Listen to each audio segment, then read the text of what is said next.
दोस्तों नमस्कार, स्वागत है आप सभी का द न्यूज लॉन्चर में। अमेरिका में ट्रंप की सरकार क्या बन गई, इधर मोदी जी के लिए सरकार चलाना, देश चलाना जो है वो उसमें मुश्किल बढ़ता चला जा रहा है। शेयर बाजार में 5 दिन में लगातार गिरावट देखने को मिल रही है। ट्रंप ने ऐसा क्या थ्रेट दे दिया, ऐसी क्या शर्तें मोदी के सामने रख दी कि जिसके चलते इंडियन शेयर मार्केट पूरी तरीके से क्रैश कर गया। ट्रंप भारत को क्या कंगाल करके छोड़ेगा और क्या इसकी जिम्मेदारी मोदी की बनती है? कंट्रोल रूम, सबसे पहले आप आशीष चित्रांशी सर को जोड़ लीजिए। सर नमस्कार, क्या लगता है कि वजह क्या है, ट्रंप इतना बड़ा थ्रेट कैसे बन गया आज हमारे देश के लिए कि शेयर मार्केट क्रैश कर गया?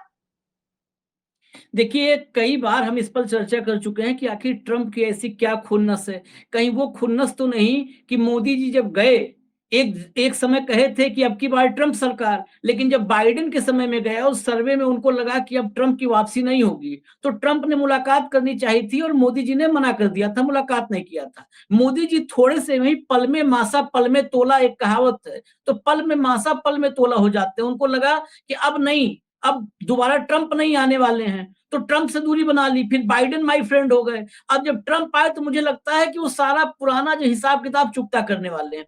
मैं बड़ा सिंपल भाषा में, देखिए शेयर मार्केट का मामला है, बहुत तकनीकी हम भी नहीं जाना चाहेंगे, हम तकनीकी जानकार नहीं है शेयर मार्केट के, लेकिन मैं सरल भाषा में समझाना चाहता हूं। जो आपने कहा कि क्या डोनाल्ड ट्रंप भारत को कंगाल बनाकर छोड़ेंगे, यही बड़ा सवाल है।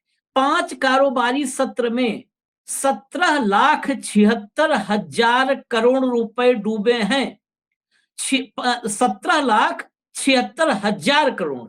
अब इस अमाउंट को अगर आपको समझना है, या आप देखिए 5 दिन में 3% टूटा है शेयर और निवेशक मार्केट, और निवेशकों के 17,76,000 करोड़ रुपए डूब गए हैं। ये हटा दीजिए कंट्रोल रूम।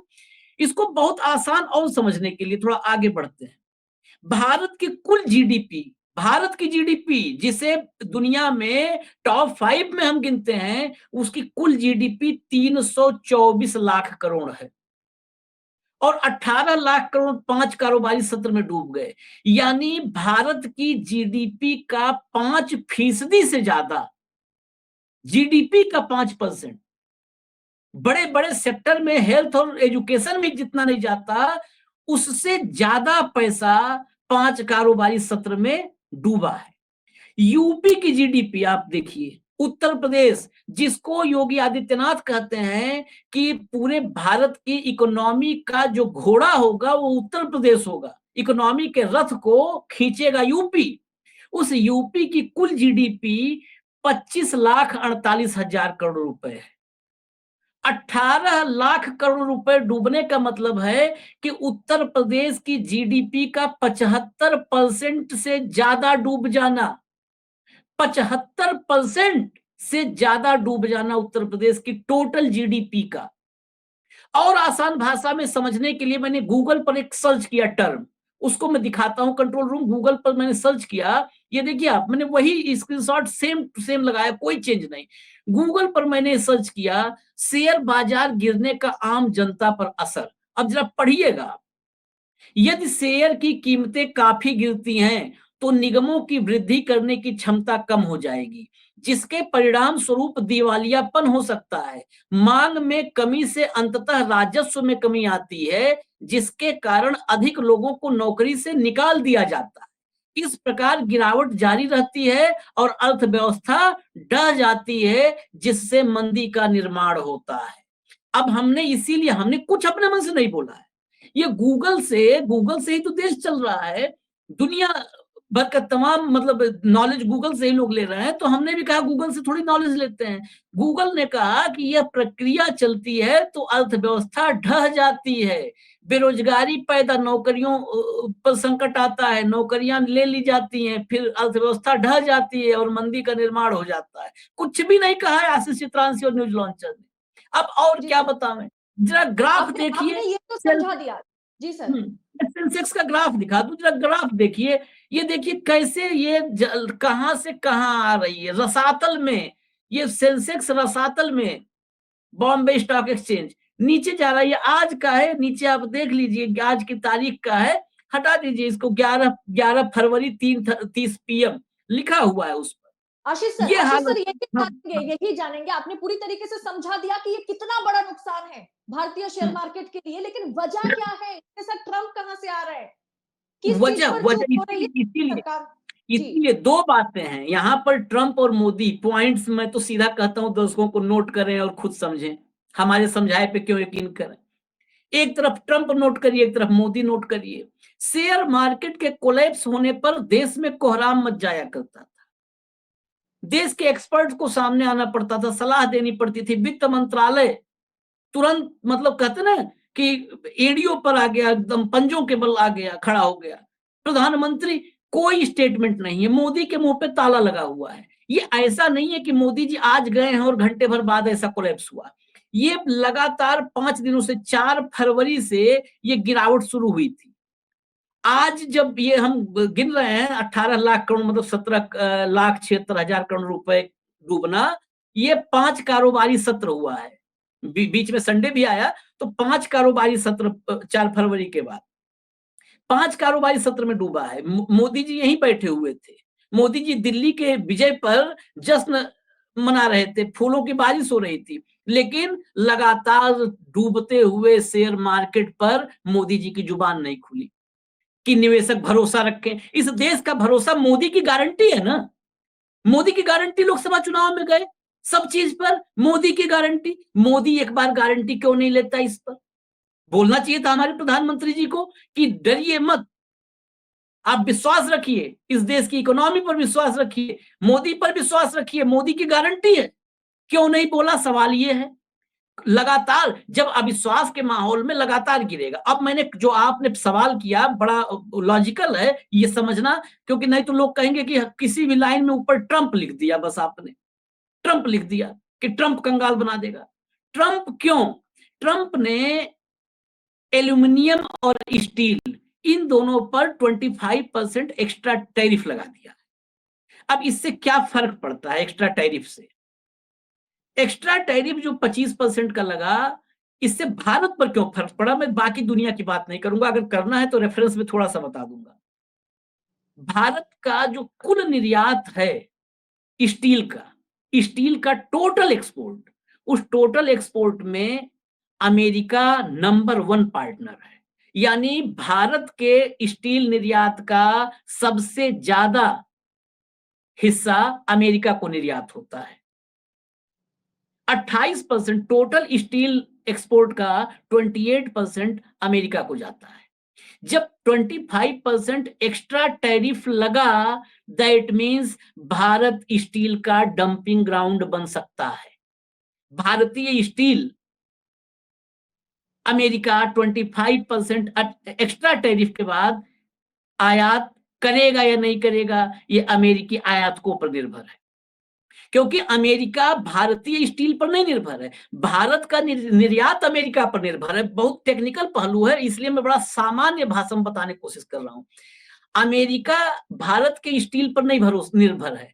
अमेरिका जो स्टील सबसे ज्यादा आयात करता है वो कनाडा से करता है, मैक्सिको से करता है। अमेरिका के स्टील आयात में भारत टॉप 5 में भी नहीं है, लेकिन भारत के लिए अमेरिका बहुत महत्वपूर्ण है, क्योंकि भारतीय स्टील का सबसे बड़ा खरीदार अमेरिका है। जब अमेरिका नहीं खरीदेगा भारतीय स्टील, तो भारतीय स्टील डंप होगा, उनके शेयर्स डाउन होंगे, निवेशक जो भी हैं वो अपने शेयर्स बेच करके अपनी पूंजी निकालेंगे मार्केट से। वही सिलसिला शुरू हुआ है। ये ट्रंप थ्रेट है। ट्रंप के इस जो स्टील पर और एल्यूमिनियम पर, अब एल्यूमिनियम पे भी आ जाइए। एल्यूमिनियम में जो भारत का कुल निर्यात है उसमें दूसरे नंबर पर अमेरिका है, मतलब दूसरा सबसे बड़ा खरीदार एल्यूमिनियम का है भारत से, दूसरा सबसे बड़ा, स्टील में सबसे बड़ा और एल्यूमिनियम में दूसरा सबसे बड़ा। अब दोनों जगहों पर 25% एक्स्ट्रा टैरिफ, उसकी डिपेंडेंसी भारत पर है नहीं। भारत पर डिपेंडेंसी होती तो मजबूरी हो जाता कि महंगा खरीदे, लेकिन जब डिपेंडेंसी नहीं है तो वो मूल्य रेट देखेगा। रेट कहां से? कनाडा और मैक्सिको, ये दोनों जो है अमेरिका से भौगोलिक रूप से सीमावर्ती देश हैं, सीमाएं लगी हुई हैं। किसी भी तरीके के ट्रांसपोर्टेशन में कनाडा और मेक्सिको सबसे नजदीक है, सबसे कम खर्चीला है। इसीलिए अमेरिका का पूरी दुनिया में आप लोग नॉर्मल आदमी सोचता होगा अरे मेक्सिको कौन सा देश है। एक आध हमारे जो इस देश में तो सभी व्हाट्सएप यूनिवर्सिटी के सभी ज्ञानी हैं, एक आध ने कह दिया अरे मेक्सिको कौन सा देश है, मेक्सिको पे टैरिफ लगा करके और क्या होना जाना, बहुत सारे ऐसे कमेंट आ गए ज्ञानियों के। उनको ये नहीं पता है कि इस दुनिया में बहुत डेवलप्ड कंट्रीज होंगी, जापान है, जर्मनी है, फ्रांस है, चाइना है, लेकिन अमेरिका का जो सबसे बड़ा ट्रेड पार्टनर है, जिससे सबसे ज्यादा आयात करता है, वो मेक्सिको है। 500 बिलियन डॉलर का, 500 बिलियन, 480 बिलियन डॉलर से ज्यादा है करीब, 500 बिलियन डॉलर का आयात करता है मेक्सिको से अमेरिका। तो वो उसका पड़ोसी है। क्यों इतना बड़ा आयात है? उसके पीछे वजह है, वो फल सब्जियों का उत्पादक है, मशीनरी बनती है, कल पुर्जे बनते हैं, सब है। लेकिन उससे बड़ी बात यह है कि वो जो चीजें मैक्सिको में बनती है वो चीन में भी, जापान में भी बनती होंगी। मैक्सिको से उसको आयात करने में ट्रांसपोर्टेशन का खर्चा सबसे कम है, बगल में है, लगा हुआ है। वही चीज कनाडा के साथ है, भौगोलिक सीमाएं जुड़ी हुई हैं। कनाडा सेकंड पार्टनर है, सबसे दूसरे नंबर पे। 400 बिलियन डॉलर का आयात 500 बिलियन डॉलर मैक्सिको से करता है और 400 बिलियन डॉलर कनाडा से करता है। यानी मैक्सिको और कनाडा मिलके करीब करीब 1 ट्रिलियन डॉलर इन दो देशों से वो आयात कर लेता है। तो जब ये बगल के देश हैं और यहीं से स्टील और एल्युमिनियम भी वो ले रहा है, तो अमेरिका सबसे आसान तो भारत होगा ना साइड लाइन करना। भारत डंपिंग ग्राउंड बन जाएगा। इसीलिए निवेशक अपना पैसा निकाल रहे हैं, पैसा खाली कर रहे हैं। अब ये पैसा खाली करने से बहुत लोगों को लगता है शेयर मार्केट कोलैप्स करने से। यही शेयर मार्केट है जिसने 2004 के दौर में शाइनिंग इंडिया, जब शेयर मार्केट का ग्राफ ऊपर इस देश ने देखना शुरू किया 90s के बाद, तो वो दौर था एनडीए की सरकार का, जो अटल जी के प्रधानमंत्री रहते, जब शेयर मार्केट की चकाचौंध दिखनी शुरू हुई। उस चकाचौंध को ही शाइनिंग इंडिया में बदला गया था। और वो दौर था कि उसी शेयर मार्केट को भारत के विकास का पैमाना बताया जाना शुरू हुआ, लेकिन वो भी फेल हो गया था। आज शेयर मार्केट, यही शेयर ऊपर जा रहे थे तो मंत्री से लेकर के और संतरी तक और प्रधानमंत्री तक बार बार कहते थे शेयर मार्केट देखिए आसमान छू जाएगा, आसमान छू रहा है। यही शेयर मार्केट कोलैप्स हो रहा है। तो आप अपने देश के आम जनता को, निवेशकों को भरोसा भी देने में पीछे हो, जुबान आपकी नहीं वही खुल रही है। वही तो बड़ा सवाल है सवाल सर, है। सरकार आगे आके बात क्यों नहीं करती? निर्मला सीतारमण ना ही सरकार इस पर प्रेस कॉन्फ्रेंस करना चाहती है, ना ही इस पर जवाब जो है वो देना पसंद करती है। मुंह पर ताला लगा हुआ है इनका। तो यही सवाल, यही आपको मैं और बताऊं, 1300 अंक बीएससी 1300 अंक टूटा है। आज का एक दिन का नुकसान बताऊं, ये तो 5 कारोबारी सत्र का बताया तो 17,86,000 करोड़ है। एक दिन का नुकसान, एक दिन में जो डूबा अमाउंट है वो 10 लाख करोड़ रुपए है। 10 लाख करोड़। मंगलवार मंगलवार ये कहते हैं मंगल होगा, मंगलवार शेयर मार्केट में अमंगल का दिन साबित हो गया निवेशकों के लिए। एक एक 10 लाख करोड़ रुपए डूबा है। जनवरी में जब गिरना शुरू हुआ है शेयर मार्केट, अब तक 2400 अंक टूट चुका है। 1500 अंक ऊपर बढ़ता है तो जश्न मनाया जाता है। सरकार पीठ अपनी खुद ही अपने हाथ से ठोकने लगती है। 2400 अंकों की गिरावट हो चुकी है, लेकिन फिर भी जुबान पर ताला है। आखिर प्रधानमंत्री इस देश के जरूरी चीजों पर क्यों नहीं बोलते? गैर जरूरी चीजों पर बोलते हैं। मंगलसूत्र आपका कोई खोल के लेके चला जाएगा, भैंस खोल के लेके चली जाएगी। ऐसे ही शेयर मार्केट गिरता रहा तो मंगलसूत्र बिक जाएगा। जब आप मंगलसूत्र और भैंस की बात करो, भैंस बिक जाएगी, दरवाजे वो तो बंधी। चुनावी धंधा है, वो तो चुनावी धंधा है। चुनाव में बोलना पड़ता है ना, इस तरह की लाइनें देनी पड़ती है जनता को, तब ना जनता को समझ में आएगा। सर, मेरा सवाल यह है कि अब नरेंद्र मोदी अमेरिकी दौरे पर पहुंचे हैं, क्या उनमें हिम्मत है कि इन मुद्दों पर वो बात करें, ट्रंप के सामने मुंह खोले इस पर? देखिए, मुद्दों की अगर मैं बात करूं तो कितने मुद्दे हैं। मुद्दे गिन लीजिए, मैंने भी नोट नहीं किया, साथ साथ मैं नोट कर लेता हूं मुद्दे। पहला मुद्दा है चाबहार पोर्ट का, चाबहार बंदरगाह। वो बंदरगाह जिसमें 2016 में जिस प्रोजेक्ट में भारत इन हुआ, 2024 में 10 साल का एग्रीमेंट किया, सर्बानंद सोनोवाल मंत्री थे। चाबहार पोर्ट इतना इंपॉर्टेंट है कि भारत से जो रूस और अफगानिस्तान, काबुल तक, यहाँ दोनों के का एक्सेस, दोनों की एंट्री, हमने इस पर प्रोग्राम किया था, मैप दिखाया था कि कितना फायदा है इससे। चाबहार पोर्ट जो ईरान में है, उस बंदरगाह से एक्सेस हो जाने पर सीधा वहां से रसिया और अफगानिस्तान, भारत का व्यापार सीधा जुड़ जाता और वो कम खर्चीला होता, भारत के व्यापार को एक बूस्टर मिल सकता था। लेकिन ईरान को घेरने के चक्कर में नुकसान भारत का हो गया। ईरान को घेरने के चक्कर में अब डोनाल्ड ट्रंप ने एक प्रेसिडेंशियल ऑर्डर, प्रेसिडेंशियल मेमोरेंडम वहां पर साइन किया है। उसके मुताबिक ईरान की जितनी आर्थिक गतिविधियां हैं, कमाई के जितने रास्ते हैं, सबको ब्लॉक कर देना है। उसके लिए ईरान की कमाई का रास्ता है तेल, ईरान की कमाई का रास्ता बंदरगाह। जब सारे रास्ते ब्लॉक करेंगे तो भारत का निवेश, और उसने कहा है कि इस रास्ते को ब्लॉक करने में कोई भी देश अगर उल्लंघन करता है तो उससे और सख्ती से निपटा जाएगा। भारत ईरान के चाबहार पोर्ट का हिस्सेदार, इस प्रतिबंध की वजह से भारत का निवेश वहां पर भारत को रोकना पड़ेगा। भारत का चाबहार का जो सपना है, महत्वाकांक्षा है, वो सब अधूरा रह जाएगा। अब चाबहार के बदले में सबसे बड़ी दिक्कत यह है कि पाकिस्तान पर डिपेंडेंसी बढ़ जाती है। फिर एक ही रास्ता बचता है भारत के पास, वो पाकिस्तान के बंदरगाह के रास्ते फिर सारा व्यापार करना पड़ेगा। और जब पाकिस्तान पर आप डिपेंडेंट हो गए, और या तो पाकिस्तान पे डिपेंडेंट नहीं होंगे, तो जो ओल्ड है ट्रेडिशनल रूट, वो इतना लंबा है कि आपका व्यापार, आप व्यापार से, विश्व व्यापार से आउट हो जाओगे। उस रूट से आपके साथ कोई व्यापार नहीं करेगा, क्योंकि 2 रुपए की चीज उस पर 10 रुपए ट्रांसपोर्टेशन में खर्च हो जाएंगे। वैल्यू 2 रुपए होगी, 10 रुपए ट्रांसपोर्टेशन में चला जाएगा, तो 2 रुपए की चीज 12 रुपए में कोई क्यों खरीदेगा। जो ओल्ड ट्रेडिशनल रूट है, परंपरागत जो मार्ग है, उससे व्यापार हो नहीं पाएगा।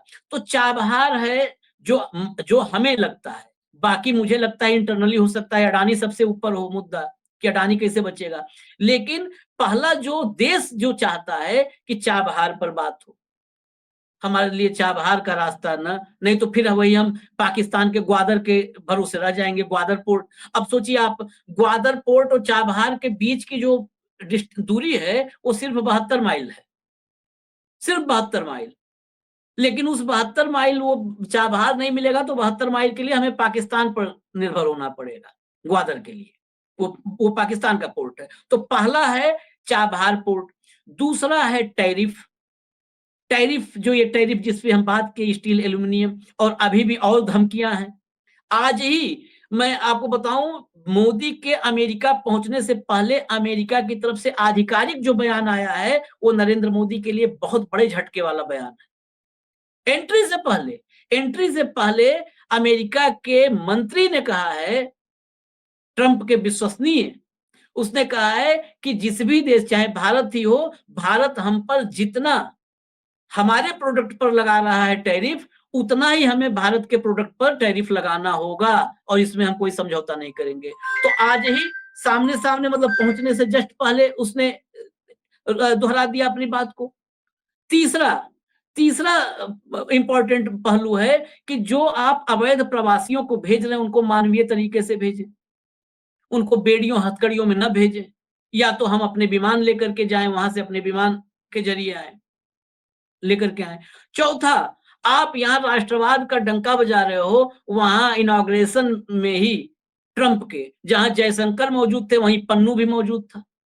आप कहते हो हम पन्नू से निपटेंगे, आतंकवाद से निपटेंगे, क्या मोदी बात करेंगे इन मसलों सर, पर? क्या आपको लगता है कि नरेंद्र मोदी के कार्यकाल में पिछले कई सालों से हम देख रहे हैं कि हमारी जो फॉरेन पॉलिसीज है, वहां पर हमें मुंह की खानी पड़ रही है। अब वो विदेश नीति उस तरीके से सरकार गठन करने में नाकामयाब साबित हो रही है। एक समय था देखिए, जब इंदिरा विदेश गांधी जी विदेश नीति की तो बात ही मत करिए, और इंदिरा गांधी के दौर की मत बात करिए। हम लोग अक्सर प्रोग्राम में उदाहरण देते हैं कि वो इंदिरा थी जो उस दौर के भारत, जब विदेश की गेहूं पर निर्भर था किसी भी तरीके से, आज के भारत उस दौर के भारत में बहुत फर्क है। वो 70-71 का दौर, जब भारत को आजाद हुए 25 साल भी नहीं हुए थे, जो है भारत को लोकतांत्रिक संविधान लागू होने के बाद जो है संवैधानिक व्यवस्था लागू हुए 20 साल हुए थे। उस दौर में इंदिरा गांधी ने रिचर्ड निक्सन की आंखों में आंखें डाल करके बात किया था। और मैं जो बार बार कहता हूं इसको, कि जिन लोगों को ये व्हाट्सएप यूनिवर्सिटी से ही सारी शिक्षा और ज्ञान प्राप्ति हो रही है, वो हेनरी किसिंजर को पढ़ लें। उसी निक्सन के दौर में, निक्सन की सरकार में विदेश मंत्री हेनरी किसिंजर थे, और हेनरी किसिंजर ने किताब में अपने पूरा लिखा है उस इंदिरा गांधी के उस दौरे के बारे में, कि कैसे जो है इंदिरा गांधी ने बाकायदे सिर्फ जवाब नहीं दिया, आंखों में आंख नहीं डाला, निक्सन को कई जगह पर खामोश कर दिया था। निक्सन का चेहरा झुक गया, बेइज्जत, निक्सन को बेइज्जती महसूस हुई। वो दौर था। आज के दौर में नेपाल के नोट पर भारत में उत्तराखंड के कुछ हिस्से नेपाल ने अपने नोट में दिखा दिया है कि नेपाल के हिस्से, बताओ। और निक्सन छोड़ो, नेपाल से निपटो, पहले विदेश नीति कहां अब बात होती है? कौन विदेश नीति की बात कर रहा है?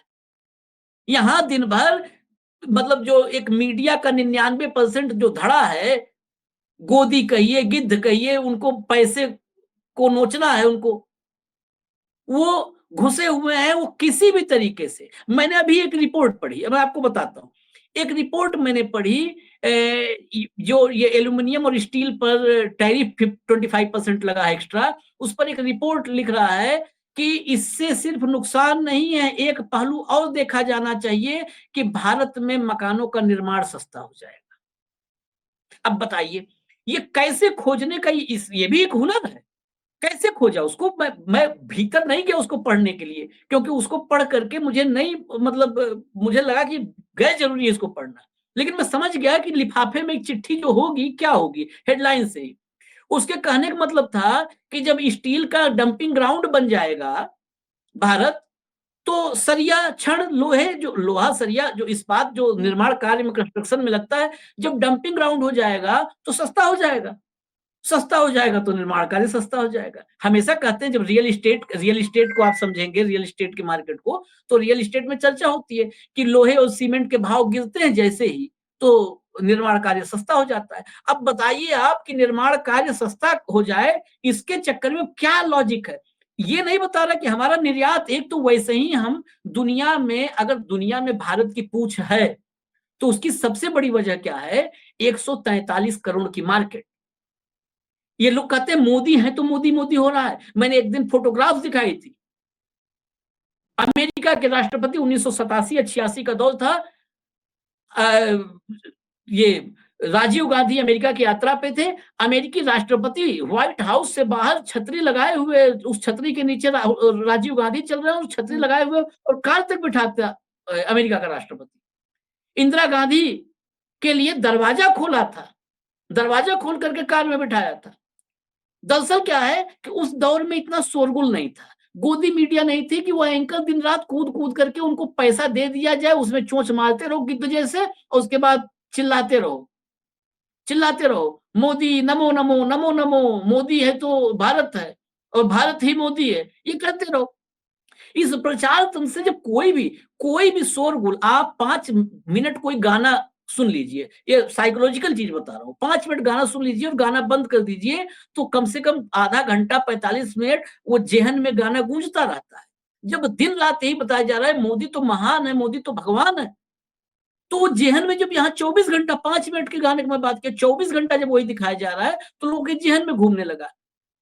नहीं तो भारत की मार्केट जो 143 करोड़ की है, इस देश का प्रधानमंत्री कोई भी हो, अदिति चटर्जी को बना दिया जाए तो अदिति चटर्जी की इज्जत भी विदेश में उतनी ही होगी। तुम्हें भी छतरी लेकर के विदेशी राष्ट्राध्यक्ष कार में बिठाने के लिए आएगा। इसलिए ये चीजें जो कहते हैं ना कि मोदी जी ने वो कर दिया। मोदी ने तो कहा था कि अमेरिका जो है, जो वीजा की जब बात आई, कई अमेरिकन भारत के वीजा के लिए लाइन लगा खड़े होंगे। क्लिप है आज भी, ऐसा कुछ भी भारत मोदी नहीं बोल रहा। है, क्लिप्स है ऐसा अदिति, पर- क्लिप्स। जी जी जी। हाँ, क्लिप्स मौजूद है उसके आज भी। वो आज जिस अमेरिका को वीजा लगाना था, वो अमेरिका एयरफोर्स के विमान में C-17 में भर करके गले में बेड़िया और हाथों में हथकड़ियां और पैरों में बेड़ियां और डंप कर रहा है उठा करके, वहां से वीजा के लिए लाइन लग रही थी। दरअसल क्या है कि कल आपने क्या बोला है, आज उस पर चर्चा नहीं करनी है। आज क्या बोल रहे हैं, उस पर परसों नहीं चर्चा होगी। हर दिन एक नया जुमला बोलना है जो लोक लुभावन हो, लोगों को पसंद आए, ऐसा एक जुमला बोल करके आगे निकल जाना है। आपको अगले दिन उस पर नहीं चर्चा करनी है, उस पर संवाद नहीं करना है कि हमने कल क्या बोला था, सोमवार को क्या बोला था, जरा मंगलवार को उस पर चर्चा करें, मंगलवार को क्या बोल रहे हैं, शनिवार को उस पर चर्चा हो जाए। ये आदत में आ चुका है। और हम इंडियंस, असली महानता हमारी है कि हम हर दिन नया वाला जुमला सुनते हैं और नए वाले ताली बजाते हैं, पुराने का हिसाब किताब नहीं करते।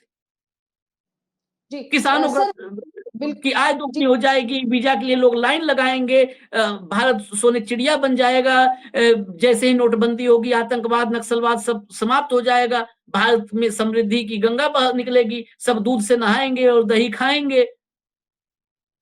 ये हुआ कुछ तो वही बात है। आज ये शेयर मार्केट कोलैप्स कर रहा है, इन्हें कोई फर्क नहीं है। ये तो फकीर थे, कोई फर्क नहीं है। फर्क इस देश की जनता को पड़ेगा।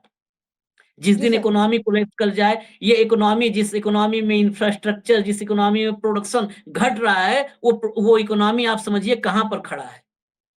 कोई पिलर नहीं है कंक्रीट का, बांस पर खड़ा है। बांस की उम्र कितनी रहेगी, बांस पर खड़ा इकोनॉमी। लोग कह देंगे कि आप आलोचना करते हैं, ये जो हम बता रहे हैं इसमें कोई डाटा गलत हो तो आके बतावे कोई हमको। 17,76,000 करोड़ रुपए न डूबे हो तो बतावे कोई। शेयर मार्केट कोलैप्स न किया हो, शेयर मार्केट ऊपर गया हो, हम बता रहे हैं कोलैप्स कर गया तो बतावे कोई। टैरिफ ना लगा हो तो बतावे कोई। जो लोग इसी टैरिफ को सफाई में कह रहे हैं कि निर्माण कार्य सस्ता हो जाएगा, बतावे कोई आके। आप क्या निर्यात करोगे, किसे निर्यात करोगे? एक तो वही कहे कि आपका वैसे ही निर्यात नहीं है कुछ, पूरा का पूरा व्यापार संतुलन निगेटिव में है, आयात ही आयात है। टेक्नोलॉजी आयात कर रहे हो, मशीनरी आयात कर रहे हो, डिफेंस सेक्टर में आयात कर रहे हो, सब सेक्टर में आयात आपका भारी है। जो है उस पर भी जब कैंची चल जाएगी तो क्या करोगे, कहां झंडा बजाओगे? वही ओवरसीज डिपार्टमेंट से जो बीजेपी का ओवरसीज सेल है, उसी के जरिए 200 आदमी इकट्ठा करोगे और जिस देश में मोदी जी के चरण पड़ेंगे वहां पर मोदी मोदी मोदी मोदी बुलवाओगे और उसकी क्लिप रिकॉर्ड करके या वहीं पे खड़े होके ये गोदी मीडिया का एंकर कहेंगे देखिए मोदी जी आए, यहाँ मोदी मोदी के नारे लगे, और उसको हेडलाइन बना दोगे। यहाँ भूखा हुआ आदमी खुश रहेगा मोदी मोदी हो रहा है। बताइए। जी आशीष फ्रांस में सर। बैठे थे, फ्रांस में डिनर कर रहे थे फ्रांस के राष्ट्रपति के साथ, और उसी इंग्लिश चैनल पार करके इंग्लैंड में वहां के राष्ट्रपति ने, वो प्रधानमंत्री ने भारतीयों गिरफ्तारी शुरू करवा दी है कि इनको ही भेजो, जितने अवैध हैं सब भेजो इनको इंडिया। अब इससे बड़ी बेइज्जती और क्या होगी अदिति? सर फिर भी तो वहां पर नरेंद्र मोदी के लिए डिनर का इंतजाम किया गया था, लेकिन यहाँ पर तो ना लंच है ना डिनर है इस बार मोदी जी के लिए अमेरिका में। ट्रंप ने तो नहीं नहीं नहीं नहीं नहीं अदिति, लंच डिनर सब जगह होता है। कोई भी राष्ट्राध्यक्ष, नेपाल का भी जाए, यही बस तो समझने की बात है, नेपाल का भी जाएगा, कोई भी आमंत्रित राष्ट्राध्यक्ष है, प्रधानमंत्री है, तो राष्ट्रपति हो, प्रधानमंत्री हो, कोई भी राष्ट्र प्रमुख जाता है किसी भी देश में तो उसको नाश्ता चाय पानी तो दिया जाएगा। ऐसा तो है नहीं कि नरेंद्र मोदी आए हैं, नरेंद्र मोदी इस काम नहीं है। क्या फ्रांस के लिए, भारत को आप मार्केट की निगाह से देखिए, 143 करोड़ का मार्केट। आज फ्रांस ने क्यों कहा कि हम चीन और अमेरिका एआई में बहुत आगे हैं, लेकिन हम एआई की संप्रभुता एक साथ मिलकर के बनाएंगे? इसलिए क्योंकि चीन और अमेरिका एआई पर काबिज हो गए। एआई का इस्तेमाल भारत में भी होगा, एआई में हम चीन और अमेरिका के खरीदार होंगे, चीन और अमेरिका के मार्केट होंगे। तो इस मार्केट पर फ्रांस की भी तो नजर है, इस मार्केट पर फ्रांस की भी नजर है। कि चलो कुछ हिस्सा 5% इतनी बड़ी मार्केट है कि 5% भी अगर हमारा उस मार्केट में शेयर बन गया तो भी हमारे लिए सर्वाइवल होगा एआई के मार्केट में। इसलिए खाना पानी नाश्ता ये तो मिलेगा ही मिलेगा। हमको खाना पानी और नाश्ता मोदी जी को किसने क्या खिला दिया, क्या पिला दिया, कितना आवभगत कर दी, ये हमारे देश के लिए महत्वपूर्ण नहीं है। मैं वही बात कर रहा हूँ, इससे ज्यादा बराक ओबामा ने मनमोहन सिंह के लिए, डॉक्टर मनमोहन सिंह के लिए जो स्टेटमेंट दिया, उससे बड़ी तारीफ किसी प्रधानमंत्री की नहीं हो सकती है। किसी ने नरेंद्र मोदी के लिए नहीं बोला होगा कि जब दुनिया में अमेरिका में भी संकट हो तो हम मनमोहन सिंह से सलाह ले सकते हैं। मनमोहन सिंह से अगर अमेरिका का राष्ट्रपति सलाह ले भारत के किसी प्रधानमंत्री से तो भारत के लिए बड़े गर्व की बात है। दुनिया का सबसे बड़ा लाला है व्यापारी है अमेरिका। अगर वो भारत के इकोनॉमिस्ट से जो प्रधानमंत्री पद पर बैठा है उससे सलाह लेता है तो यह भारत के लिए गर्व की बात थी। अब मनमोहन सिंह को वहां पर पनीर लबाबदार खिला देता कोई जो है, ओबामा साहब खिला देते तो हमारे लिए प्राउड का विषय नहीं था। हमारे लिए प्राउड का विषय यह है कि ओबामा ने कहा कि मनमोहन सिंह से हम अपने संकट में भी सलाह लेते हैं। सर वो दौर तो गुजर गया है, वो दौर निकल गया है। तो मोदी जी के दौर दौर में वो निकल गया है, तो वापस फिर कैसे दौर आए? निकल गया है तो फिर इसी पर खुश रहे भारत वाले कि देखिए मोदी को गले लगाया और मोदी को पनीर लबाबदार खिलाया, फिर इसी पे खुश रहिए। डूबने दीजिए सब अर्थव्यवस्था, डूबने दीजिए, ये मुद्दा बन जाएगा अभी 2 दिन में तो डूबने दीजिए, फिर मुबारक हो देश को, मुबारक। सर कार्यक्रम खत्म करते हैं क्योंकि इस मुद्दे पर जितना चर्चा करेंगे वक्त कम पड़ जाएगा आपके साथ अगर चर्चा पर बैठेंगे तो। बहुत बहुत शुक्रिया सर, धन्यवाद आपका। यानी दोस्तों साहेब की सरकार को आम पब्लिक की दिक्कत से कोई दिक्कत नहीं, आम पब्लिक जिए मरे उन्हें कोई फर्क नहीं पड़ता। देश में महंगाई बेतहाशा बढ़ रही है, चर्चा नहीं होती इस पर, गोदी मीडिया इस पर बात नहीं करती और ना ही हमारी सरकार आगे आकर के इस पर जवाब देना पसंद करती है। और ऐसे में अगर ट्रांसपोर्टेशन टैरिफ के मुद्दे पर देश फंस जाए, निवेशक जो है, विदेशी इन्वेस्टर्स जो है, वो अपना इन्वेस्टमेंट, अपना निवेश जो है वो वापस ले रहे हैं, निकाल रहे हैं और इसीलिए इंडियन शेयर मार्केट बुरी तरह से क्रैश करता हुआ नजर आ रहा है। तब ऐसे में दोस्तों देश की इस बर्बादी पर नरेंद्र मोदी अमेरिकी दौरे पर पहुंचे हैं। क्या वो इस मुद्दे पर डोनाल्ड ट्रंप से चर्चा करने की क्षमता रखते हैं? क्या उनमें हिम्मत है कि डोनाल्ड ट्रंप के साथ इस मुद्दे पर वो बात करें, उनसे सवाल पूछे, इस मुद्दे का हल निकालें? शायद नहीं। फिलहाल इस पूरे विषय पर आपकी राय क्या है? आज के इस एपिसोड पर आपकी टीका टिप्पणी कमेंट बॉक्स में हमारे साथ साझा करते हुए जरूर जाइएगा और ऐसी तमाम खबरों को बेबाकी के साथ, निष्पक्षता के साथ पाने के लिए द न्यूज लॉन्चर के साथ बने रहिएगा। बहुत बहुत शुक्रिया, बहुत बहुत धन्यवाद आप सभी का।